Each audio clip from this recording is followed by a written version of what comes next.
Welcome to Blind Abilities. I'm Jeff Thompson. With October being National Disability Employment Awareness Month, I attended a student career networking event put on by State Services for the Blind of Minnesota. This event was attended by students and parents from across the state and adult professionals from a wide variety of corporations and businesses. And to start it out, here's Tu from SSB. Hi, this is Tu, SSB Transition Navigator or Work Opportunities Navigator. Today, SSB, we're hosting a event, the Student Career Networking event, where we have adult, blind, visually impaired volunteers to come and share a little bit about their professional lives, their career pathway, and kind of the things that they had to do to be successful in their roles.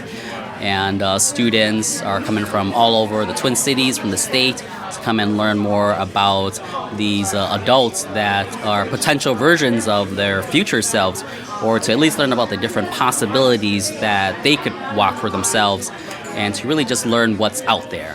Hello everyone, my name is Joshua Lakani. I'm currently a senior at the University of Minnesota majoring in human resource development. My aspirations are to go to grad school and then hopefully secure a full-time position in human resources or in tech sales. I am keeping my options open right now, and I am here today to kind of get more knowledge about what the people in my community are doing day to day and learn more about the potential opportunities. I feel like the main thing is getting good people around you who can mentor you and teach you what opportunities are out there. As a blind person myself, growing up, struggled with the idea that I could do a lot of things. But once I got good mentors around me who were running companies, supervising people, working at Fortune 500 companies, working at different things in different positions, it kind of motivated me and showed me that I could do the same. So just, exposing yourself to people who are doing what you want to do is what I would say. My name is Keegan Granley. For college, I'm thinking either Duluth or the Twin Cities, and for a career, I'm thinking probably psychology or some form of engineering. Psychology, I'm looking to be more of a therapist, so that's kind of my thing. Don't let your vision or, whatever you're going through, don't let it hold you back. Kind of just push through it. Try to push through it as much as possible. My name is Chumi. I am a totally blind student who's in their second year of college. I'm currently in the Computer Tech Support and Administration program, which will allow me to pursue several different jobs that are available. The advice that I would recommend to people is, even if it seems like you are unable to succeed or, there's a blockade in front of you, you always have a hammer to crush that blockade and, get through. It's not over, even though you think it's over. My name is Taj. My career and goal is to open a mansion and run it for kids with all sorts of special needs. My goal and my advice to all of you is to get back out there, do what you need to do. I value people. I value safe environments. I feel like everybody is human too. So my advice is, let's be equal. Let's get out there. Let's make this a safe environment. And let's make a new fresh start every day. I'm Hasna. I don't know. I'm thinking about going to U of M. I'm a senior in high school, so not sure yet. Maybe nursing? Yep, that's about me. My name is Bola Bashir. I wanted to study being a lawyer for people with disabilities and low vision. I don't take any college classes yet, but I will take it next semester, and then I will move on to a 4-year college to continue my career. My name is Alyssa, and I want to be a movie director. I don't know really what I'm going to do for college. I am taking a PSEO course this year, which as a 10th grader, you can take one college course and get the credits from it. So I've been doing that. I don't know what college I'm going to. It might be the one that the PSEO is through, but it also might be a different one, so I don't know. Yeah, but I have a lot of ideas, and I want people to enjoy them. Brady, my college aspirations are college that has a decent hockey team and doing sports marketing or management. I just really want to make it better for all those blind people out there. Of course, we were going to come for the pizza, too. My name is James Vandestig. I hope to go to the University of Minnesota Twin Cities. I'm not exactly sure what I'm going to go into, but probably something in liberal arts. Make sure to have networking and connect with others. Students went from table to table talking about their aspirations and learning about the jobs that these adults had and succeeded in, and asking questions to help them better navigate their own journey. Hi, my name is Tom Tabakhorst. I've been working for 6 years at Target Field and 2 years at Target Center. At Target Field, I do concessions. I'm working at the same concession stand where I do condiment cart in front of our stand and the other stand next to us. And then the rest of the time I'm wrapping hot dogs. And then I also stock the beer after the 7th inning. And then at Target Center, I do links and Timberwolves. During the Timberwolves, I work up in the kitchen where everything we make goes to other stands. I love both my jobs. They like hiring blind people or people with disabilities. I would highly recommend anybody who likes sports and wants to go in the food service business. I would highly recommend applying either Target Field or Target Center because they've just been awesome for blind people. They've been helpful, but not over helpful, and that's my story. My name is Walter Warenka, and I'm working with Lutheran Social Services as an employment specialist. And what that means that I do is I work with individuals with disabilities from the beginning, helping you to determine where you want to work, what kind of work you want to do, creating a resume, interview skills, anything to help build your confidence. And then when you're ready, we go out and we look for jobs, apply for jobs, and then you get hired for the job. And the main thing I do afterwards is I will stay with you for as long as need be to help you settle in, and most importantly, down the road to help you look at advancement opportunities, which I feel is the most important thing for us with disabilities. How can they find out more?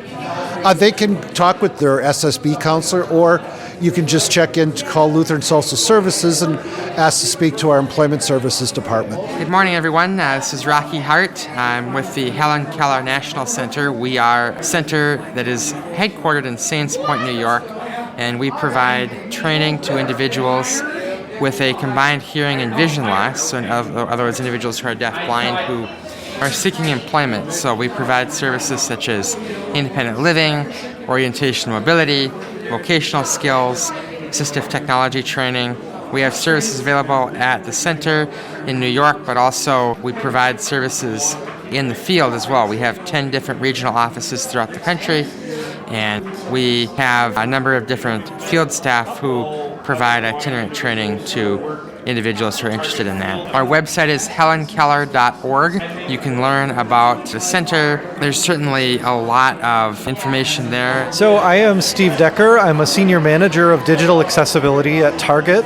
My role is to manage a team of consultants that works on the Target.com website and the apps, and we make sure that it's accessible to everybody. So certainly today we're focused on folks who are blind or have low vision, but my job also encompasses just the whole plethora of disability, people who are deaf, people who have mobility challenges, motor difficulties, anything like that.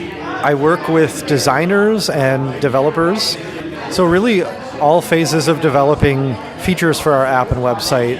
We make sure they're accessible, my consultants and I. Yeah, beyond that, I have a wife and 3 daughters, so all in all, blindness is not what defines me or my success. I've been able to do just about everything I want to do, and lots of things I never even thought I would do. Download the Target app. Oh gosh, we try to make everything accessible. Email us at accessibility@target.com if you have feedback. Beyond that, from a blind and low vision perspective, fill your toolbox. I use Braille every day, even if you're not fast at it, even if you didn't learn it when you were young. It's super useful. I read things when I'm in Zoom calls, so I don't have to listen to someone talk over my screen reader. Sometimes I inspect code with Braille. It's been super important. And then just, having a network of blind people is instrumental in success. If you don't know how to do something, You got to ask other blind people how they might have done it. If you face discrimination, and sometimes we still do, it's great to have other blind and low vision people to help us advocate and fight for our rights. Hi, I'm Chris Peterson. I am an accredited financial counselor and the founder and CEO of Penny Forward. We're a nonprofit organization founded and led by people with blindness and low vision who empower each other to navigate the complicated landscape of personal finance. We offer self-paced online financial education courses as well as group workshops and one-on-one financial counseling. We focus on everything from basic budgeting through credit, debt, taxes, Social Security, healthcare, saving and investing, and we also do focus on employment since it's hard to make good financial decisions if you just don't have enough money to throw around, and becoming employed or self-employed is the best way that we know of to bring in more money. My name is Charlotte Zarnecki. I am an investigator with the United States Equal Employment Opportunity Commission, Minneapolis area office.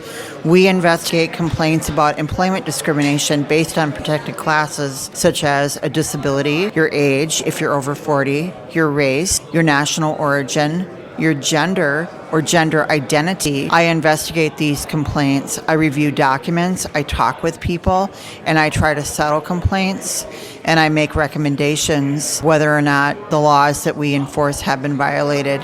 It's pretty complicated work, but it can be done, and it certainly can be done by a blind person. I use a human reader to help me interpret documents and get information. That the documents may be kind of confusing visually, so she helps me. She also helps me make sure that my documents that I create are professional, because I write a lot of documents like requests for information, letters, memorandums regarding my recommendations and different things like that. It can be done. I did a lot of on-the-job training, watching people do interviews and on-sites and different things like that.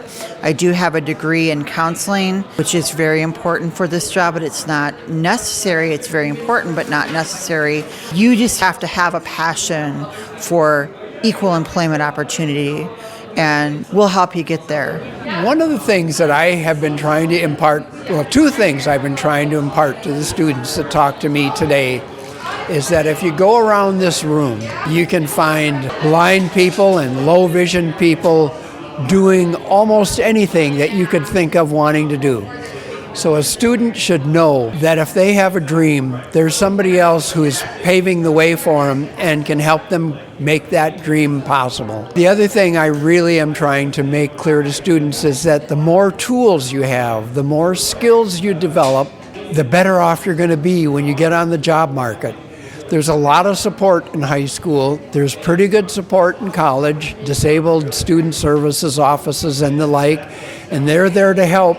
But you don't have as much support on the job. So experimenting now with using other tools will benefit you when you get out on the job. Because when you're on the job, employers are going to be willing to help you, but the person who is responsible for you succeeding is yourself. I've been talking to people today. A lot of folks, it's early in life and they don't quite yet know what they want to do.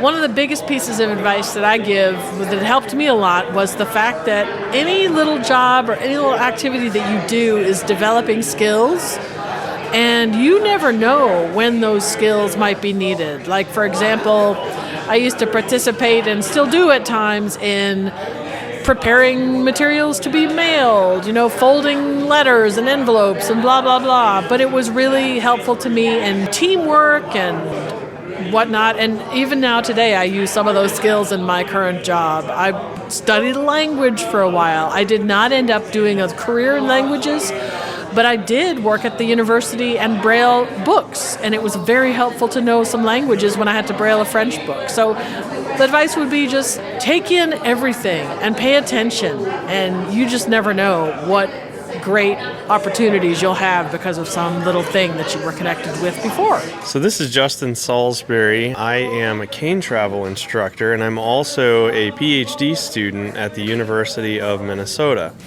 I'm working on a PhD in curriculum and instruction because I want to be a professor who trains cane travel instructors. I think here you get to meet a lot of blind people and people in different careers. hopefully it helps to really expand people's horizons and the way that they think about what's possible. Because if you see, blind people are pretty much working in pretty much any job except Uber driver at this point. There are ways to make a lot of different careers work for us, and so coming and networking in a place like this, it really helps, hopefully, to send a message that anything is possible. Midway through the student career networking event, they all enjoyed pizza and then started out the breakout groups consisting of human resource professionals answering questions about the interviewing processing and the workplace environment experience. Yes, this is Anne. I'm a payroll manager at Lano Lakes, and I think that a lot of disabled students might think that they can't, do certain things, or maybe they don't have the experience to do it, but I think your daily lives, you are doing wonderful things, and I think it's just a matter of understanding how to identify the amazing things that you guys are doing and putting it on paper so that employers can see what you're doing.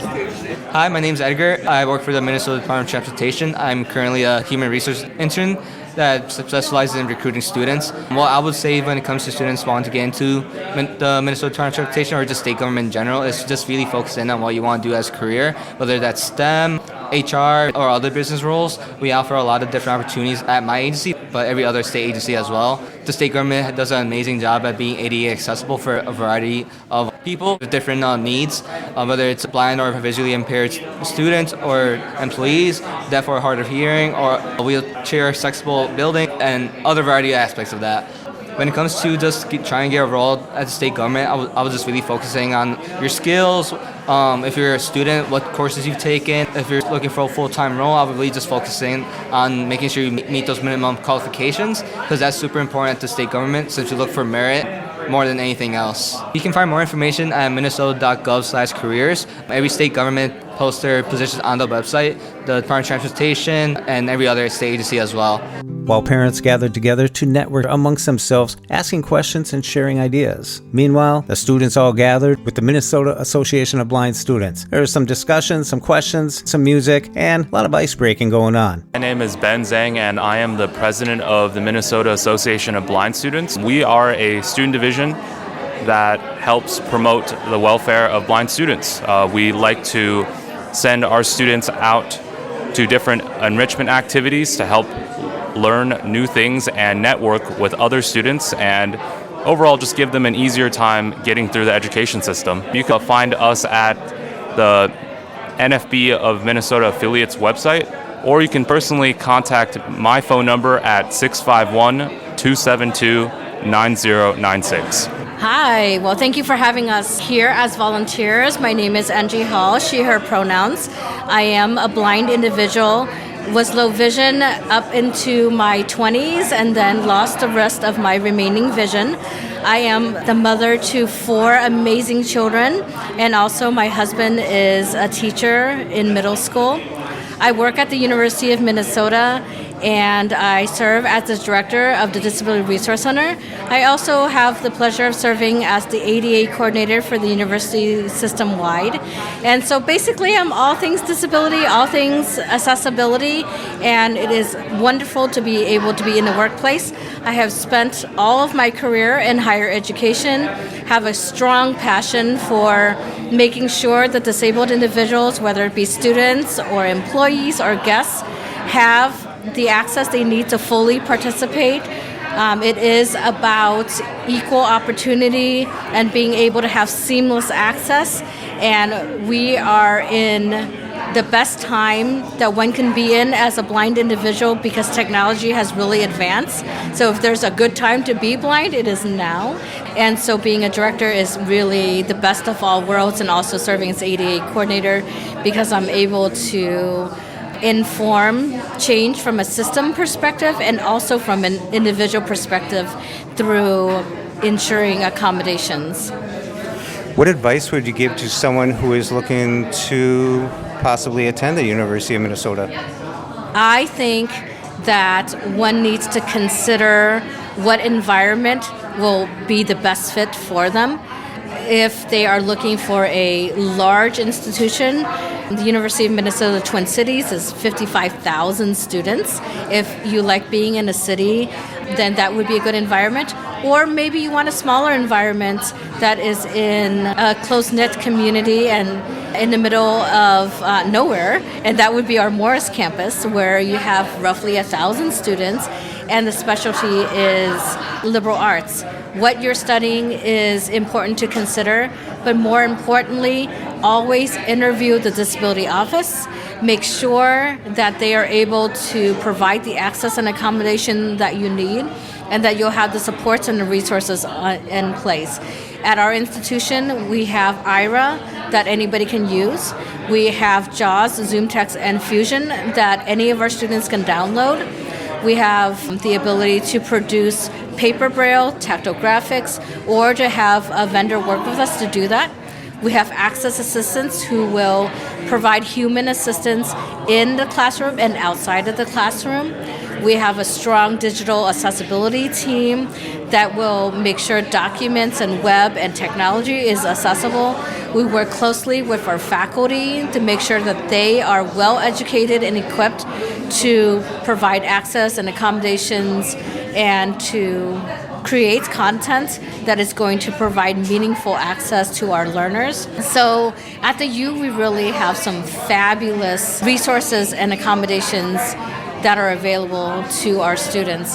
So any college experience or work experience, most important part is that, remember, they are interviewing you in a job setting, and you are also interviewing them. You are going to a college experience, and you are learning about the college, and they are learning about you. So it needs to be a good fit for both you and the workplace or the institution of higher ed.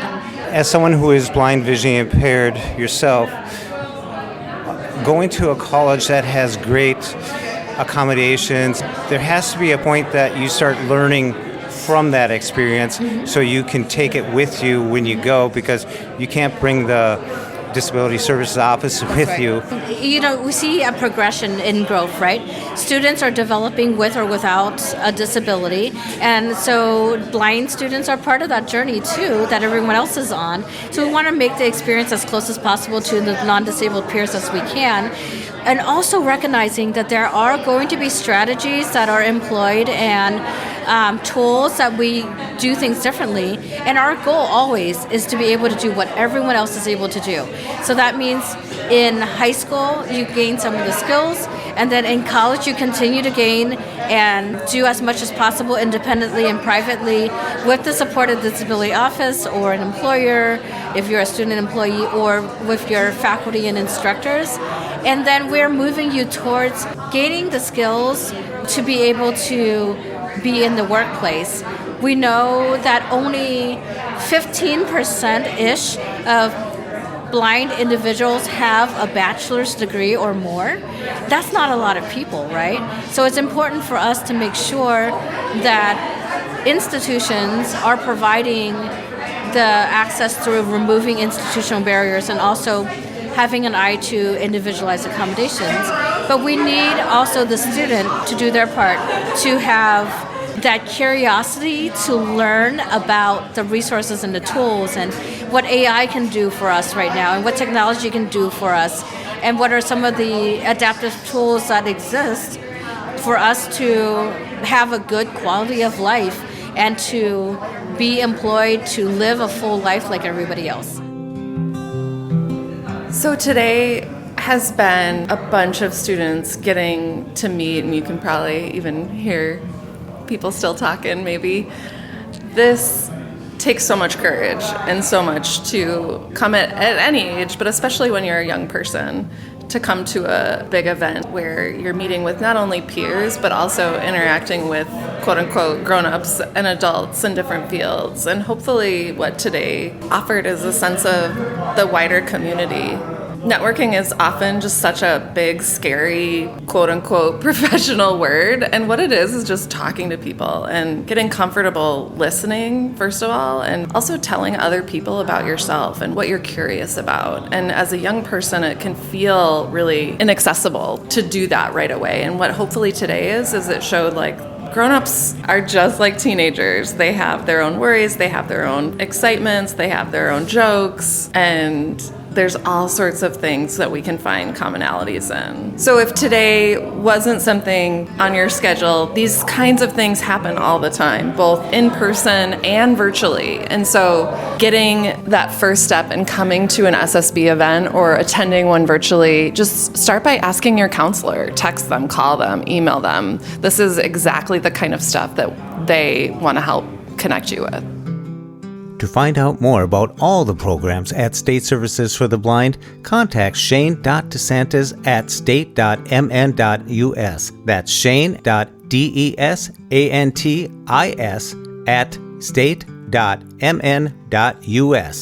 Be sure to contact your State Services for the Blind, your Voc Rehab, and find out what they can do for you. Live, work, read, succeed. I want to thank you for listening, and until next time, bye-bye. When we share what we see through each other's eyes, we can then begin to bridge the gap between the limited expectations and the reality of blind abilities. And the realities of blind abilities.